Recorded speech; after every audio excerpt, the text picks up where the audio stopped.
अब कागे तू रोया रे।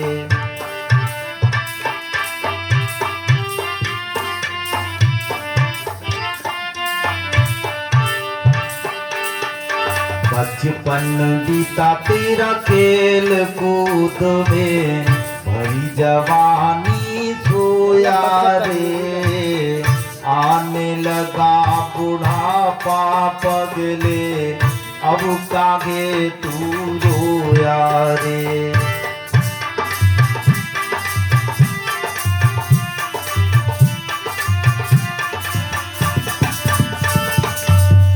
सिर पर तेरे लदी हुई है ये पापों की गठरी, सूख सूख कर काया तेरी हो जाएगी पतरी।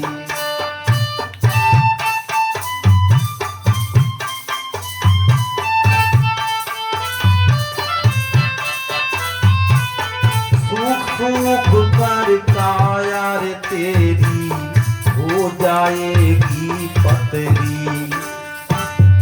इस भोग में फंस कर तूने सारा ज्ञान भुलाया रे।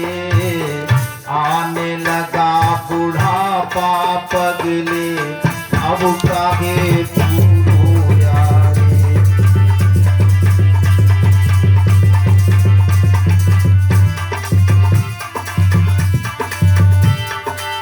बचपन बीता तेरा खेल कूद में, भरी जवानी सोया रे। आने लगा बुढ़ापा पगले, अब कागे तू रोया रे। के बचपन खेल कूद में बीत के तो ठाटे हैं और तो सब बर्बाद हैं और दोबारा बाट हैं। साठा गई तो ठाट हैं। 60 की उम्र पहुंचती तो व्यक्ति ठाट बाट में पहुंचता है, क्योंकि ना तो बच्चों की फीस की चिंता, ना बाल बच्चों की शादी की चिंता, क्योंकि तब तक शादी विवाह से तो फीस वाले दायरे से निकल जाता है, निबट जाता है, फ्री हो जाता है एकदम। अब जान बूझ के नातियन की परनातियन की लकड़ नातियन तक की खोपड़ी पे चिंता धरे रहो तो मरते रहो, तो छुट्टी तो होगी नहीं, कि चक्कर तो चलता ही रहेगा। अब तुमने तो 18 पीढ़ियों तक का ठेका ले लिया तो फिर मुसीबत दूर थोड़ी ही होगी हैं। 18 पीढ़ियों तक का ठेका लिए पड़े हो तो मुसीबत दूर थोड़ी होगी। मुसीबत तो दूर तब होगी, जिम्मेदारी कहां तक की है। पहले हमारे पूर्वज लोग घर गृहस्थी में प्रवेश करते थे और जब बेटा करके खुद भगवान के भजन कीर्तन में निकल जाते थे, वनवासी हो जाते थे, सन्यासी हो जाते थे। उनका ये जीवन और अगला जीवन दोनों ही सफल हो जाते थे। लेकिन अब वो परंपरा लगभग खत्म हो चुकी। व्यक्ति का मन निकल ही नहीं रहा, निकल ही नहीं रहा। जिम्मेदारी जहां तक की थी वहां तक तो चलो चिंता ठीक थी, लेकिन बेटों की शादियां हो गई, बहुएं घर पे आ गई, आपकी जिम्मेदारी पूरी हुई, आपकी जिम्मेदारी पूरी हुई। अब जानबूझ कर उनमें अपना इंटरफेयर करते रहोगे, वो अपने हिसाब से चलेंगे, आप अपने हिसाब से चलाना चाहोगे तो खटपट शुरू हो जाएगी। इसलिए आप इंटरफेयर अपना उसमें कीजिए, भले घर में ही रहो, काम धंधा भी जो होता है करते रहो, लेकिन दिमाग का इंटरफेयर उस चीज में करो जिसलिए संसार में आए हो। जिम्मेदारी पूरी हो गई, बच्चे पढ़ लिख गए, शादीशुदा हो गए, अब उनके जिम्मे सौंपो और अपना भजन करो भगवान का। जो काम धंधा होता है आराम से करो, लेकिन हाय हाय करके जब मरे जाओगे तो घर में कलेश तो होते ही रहेंगे।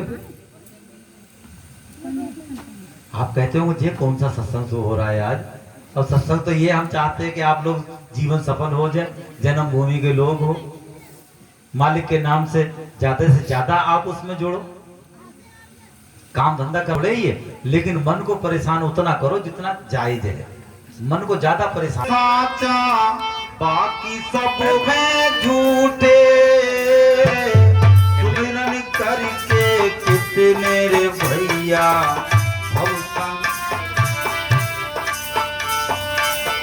सुमिरन करके कितने रे भैया भव बंधन से छूटे। गुरु नाम से विमुख रहे जो,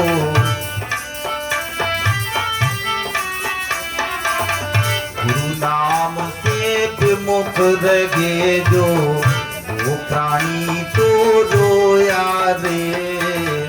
आने लगा बुढ़ापा पगले, अब कागे तू रोया रे।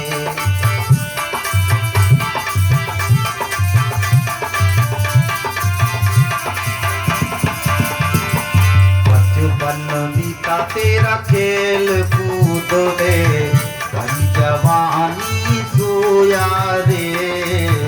आने लगा बुढ़ापा पगले, अब काहे तू। 60 की उम्र ठाठ करने की क्यों है? क्योंकि बचपन नादानी में होता है कि भूख से विवश होता है, आदमी को चाहिए ही चाहिए, उतनी बुद्धि नहीं होती। तो बचपन भी कष्ट है।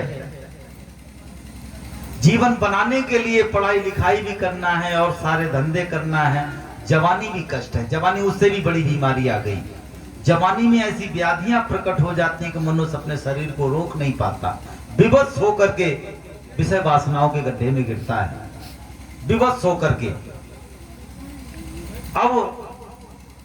अब 60 पे जा पहुंचते पहुंचते क्या होता है कि विषय वासनाएं तो लगभग समाप्त हो चुकी होती हैं। शरीर इतना भड़कता नहीं विषय वासनाओं के लिए। बच्चों की जिम्मेदारी पूरी हो गई, अब भजन करो आराम से। ठाट ही ठाट है, कोई बीमारी रही नहीं। शरीर में थोड़ा बहुत कष्ट है, और मन से जब कष्ट बना रहेगा तो फिर कष्ट ही कष्ट है। बोलो सच्चिदानंद भगवान की जय। इसलिए जो 60 वाले जितने हैं ना, जो 60 तक पहुंच गए हैं, उन सबसे कहना है कम से कम 3-3 घंटा तो अनिवार्य कर दो। 3 घंटा अनिवार्य कर दो सुमिरन के लिए, एकदम से अनिवार्य कि इसके बढ़ तो जाए कम ना हो। 3 घंटा निकालो सुमिरन करने के लिए रोज, ये नहीं एक दिन, रोज 3 घंटा कम से कम।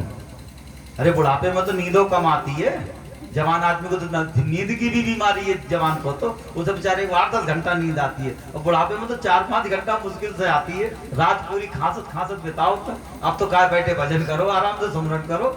भगवान कह रहे हैं कि जगो, इसीलिए खांसी पैदा कर दे बुढ़ापे में। भगवान कह रहे हैं जगो, और तुम सोने के चक्कर में भाई खांसी आई और जगो, बैठो और भजन सुमिरन करो, राम राम जपो, और का बात कल्याण हो जाए। आ जाए भागवत का प्रसंग।